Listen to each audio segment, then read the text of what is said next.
கர்த்தருடைய பரிசுத்த நாமத்துக்கு ஸ்தோத்திரம். இந்த நாளிலே நான் ஒரு எதிர்பார்ப்பின் செய்தியை கொண்டு வந்திருக்கிறேன்.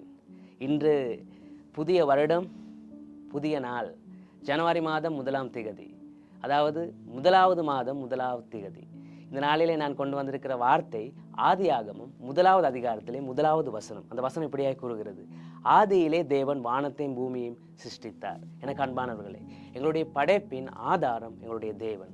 இந்த பூமியில எந்த ஒரு படைப்பும் தானாய் உருவாகவில்லை. எல்லா படைப்பும் தேவனுடைய வார்த்தையினால் உருவாக்கப்பட்டது. நாங்கள் 3வது வசனத்தை வாசிக்கும் பொழுது அந்த வசனம் இப்படியாய் கூறுகிறது: தேவன் வெளிச்சம் உண்டாக கடவுது என்றார், வெளிச்சம் உண்டாயிற்று. அதாவது இருளாயிருந்த பூமி தேவனுடைய ஒரு வார்த்தை வரும் பொழுது அது வெளிச்சமாய் உண்டாகிறது. இந்த நாளிலே நான் உங்களுக்கு ஒரு புதிய எதிர்பார்ப்பை தருகிறேன் அன்பானவர்களே. இந்த புதிய வருடத்திலே நீங்களுடைய எதிர்பார்ப்புகளை இழந்து போயிருந்தால் நான் சொல்ல விரும்புகிறேன், தேவனுடைய வார்த்தையை விசுவாசிங்கள்.